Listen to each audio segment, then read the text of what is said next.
Last year, at this time, as many of you remember, it was, oh, you can't do school in person, it's going to be so bad and everything like that. And, our view was we had seen through observed experience and data, other parts of the world, even other parts of the United States, that in-person learning was, of course, vital to our kids' well-being, but also was a low-risk environment as it relates to COVID. And so we felt that every parent needed to be able to send their kid to school in person, that was something that was important. We, of course, provided parents with the ability, if they preferred to do remote, that would be their choice, and we understood that, but we thought it was very important. And it was not easy, and obviously we pushed at the state level, but you had to the rubber met the road here in these districts. People like Mike and then the principals and the faculty being able to do this in really different situation, in a more challenging situation.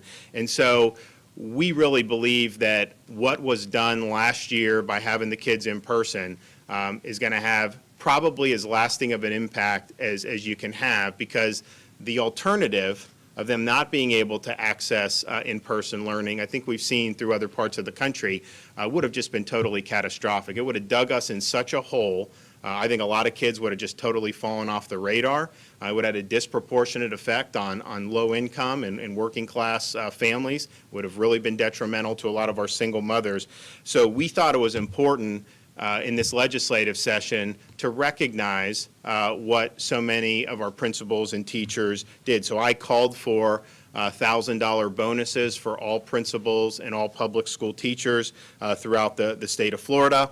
And with the help of some of my friends here in the legislature, they approved it in the budget, and I signed the budget in June, and we were able to deliver on that. So it was a total of $215 million to make the bonus payments possible, and we think it was something that was well deserved. I also called for the same bonuses for all our first responders in Florida, and so all sworn law enforcement, fire, rescue, and EMTs, we also got similar bonuses approved from there. I was actually down in Surfside yesterday meeting with the Task Force 1 and 2. We were able to hand out checks to them. We proposed this and signed this before the Surfside tragedy happened, but we did it because we understand when things happen, the folks that wear these uniforms are the ones that we depend upon to come and help protect us, and nowhere was that more apparent than in the response to Surfside. And I can tell you, I was there the day it happened, later that day and every day for probably a couple weeks, and those particularly the Miami-Dade folks and the city of Miami folks, they were on that pile. They were it was very emotional. It was something that they were invested in, and they did save a lot of people, obviously, in those early hours, and they worked tirelessly to find anyone they could. And I know that a lot of the families appreciate all the great effort. And so we were able to do that. Also, our police officers who haven't always been treated well by our society in the last many years, but I think in Florida, we believe integral to have safe communities.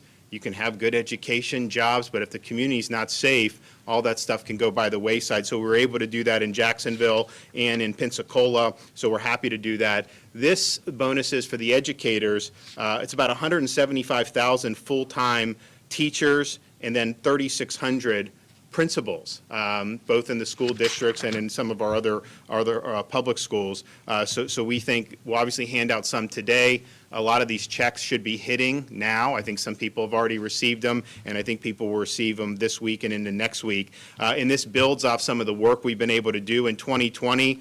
We had an initiative to improve teacher pay. We did $500 million to increase salaries for new and veteran teachers. In the most recent budget, we were able to continue that and add another $50 million on top of it. One of the things we targeted was trying to have a higher average minimum salary throughout the state of Florida. We went from $40,000 to now $46,000. As you look going forward, recruiting people to come in. People have a lot of options nowadays, particularly people that do well for themselves academically. We understand it's not like something you're going to necessarily get rich off of, just like with law enforcement, but it does help to be able to provide some better incentives. So we're able to do that, and we think that that's something that is really important. We're going to continue supporting that.